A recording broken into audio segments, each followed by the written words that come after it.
Бишкек шаардык соту Бишкек шаарынын экс-мэри Азиз Суракматовдун жаттоочусунун баш коргоо чарасына каршы доо арызын карап чыкты. Жаттоочу тарап шаардык соттон 1-май райондук сотунун мурдагы мэрди камакта калтыруу чечимин жокко чыгарууну суранган. Бишкек шаардык соту 1-май райондук сотунун чечимин күчүндө калтырды. Тактап айтканда ал 26-июнга чейин камакта болот. Эске салсак, Суракматов 26-майда коррупцияга жана мыйзамсыз байууга шектелип, УКМКнын кызматкерлери тарабынан кармалган. 28-майда Бишкектин 1-май райондук сотунда баш коргоо чарасы каралып, 26-июнга чейин камакта калтырылган. Кыргызстанда коронавирустук инфекциянын 3-толкуну жүрүп жатат. Бул тууралуу Саламаттыкты сактоо жана социалдык өнүктүрүү министринин орун басары Жалалидин Рахматуллаев 15-июнда брифингде айтты. Ал санитардык эпидемиологиялык талаптарды сактабай, коомдук жайларда бет кап тагынбай жүрүү оорунун жайылышына шарт түзөрүн дагы бир жолу эскертти. Республикада коронавирустук инфекциянын биринчи учуру 2020-жылы 18-мартта катталган. Жыл ичинде оорунун 2 толкуну болду. Оорунун эң бийик чокусу былтыр июнь айында болгон. Экинчи толкуну 2020-жылдын октябрь-ноябрь айларында байкалган. Тилекке каршы бүгүн 3-чү толкуну жүрүп жатат. Эң жогорку көрсөткүч акыркы 7 күндө байкалды. Министрлик мекендештерге санитардык эпидемиологиялык эрежелерди так аткарууга чакырат, деди Рахматуллаев. Сапат билим берүү мекемесинин президенти Орхан Инандынын жубайы Түркиянын Кыргызстандагы элчисине жазган катын тапшыра албай жатат. Электрондук кат менен жөнөттүк. Жооп жок болду. Биз колго тапшыралы дедик. Элчиликке барсак, күзөт кызматкерлери катты окуп, элчиликтин уруксаты керектигин айтты. Анын уруксатын кантип алсак болоорун сурасак, билбей тургандыгын айтып кетип калды. Рейхан Инанды катын 11-июнда жазып, элчиден күйөөсүнүн издөөгө жардам сураган. Түркиянын Кыргызстандагы элчилигинин бул боюнча азырынча комментарий бере элек. Кыргызстанда 20-га жакын Сапат жеке лицейин эл аралык ала тоо университетинин негиздөөчүлөрүнүн бири Орхан Инанды Бишкекте иштеп, Кыргызстандын жарандыгын алган эки түркиялык адам. Ал 1-июнга караган түнү жоголгондон бери дайынсыз болууда. Милиция бул факты боюнча жазык кодексинин 170-беренесин адам урдоо менен кылмыш ишин козгогон.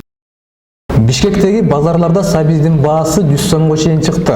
Бул тууралуу Маралга угармандар чалып билдиришти. Тактап айтканда, сабиздин дүң баасы 70 сомдон 85 сомго чейин сатылууда. Ал эми чекени соода жайларында жана дүкөндөрдө сабиздин баасы 85 сомдон 100 сомго чейин чыккан.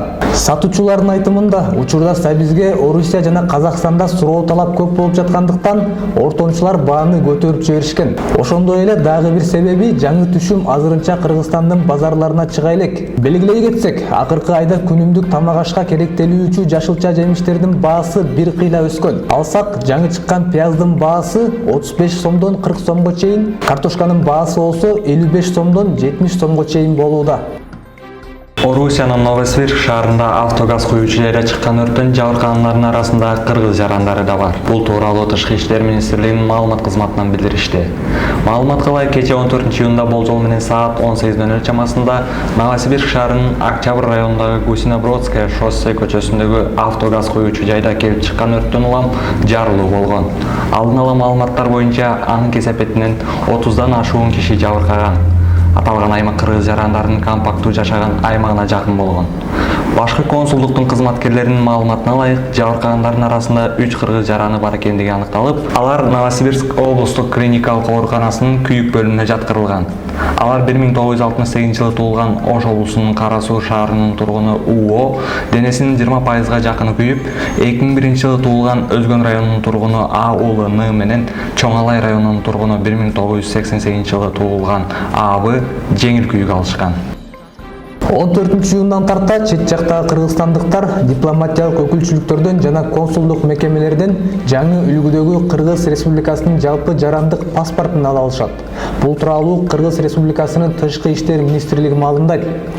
Ведомстводон кошумчалашкандай, 2021-жылдын 20-мартынан тартып, чет өлкөдө жүргөн Кыргыз Республикасынын жарандары биометрикалык ички паспортты, ID картты алуу үчүн шарт түзүлгөн. Ведомстводон кошумчалашкандай, 2021-жылдын 20-мартынан тартып, чет өлкөдө жүргөн Кыргыз Республикасынын жарандарына биометрикалык ички паспортты, ID картты алуу үчүн шарт түзүлгөн.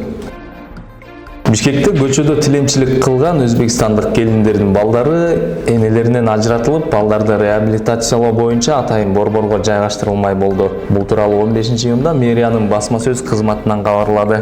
Мекеменин маалыматына караганда 1-Май райондук акимчилигинде балдардын иштери боюнча комиссиянын жыйыны өтүп, турмуштук оор кырдаалга кабылган балдар менен үй бүлөлүк мүлк укуктарын коргоо, аларга жардам берүү маселелери жана көчөдө тилемчилик кылгандар боюнча жалпысынан 24 материал каралды.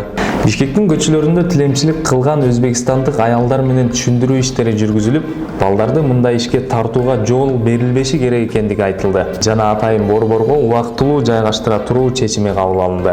Өзбекстандын жарандары бул жакка качан келгени, алар канчоо экени айтылган жок. Мындан тышкары комиссия Борбор калаада кароосуз жүргөн 3 баланы фостердик үй бүлөгө өткөрүп бермей болду.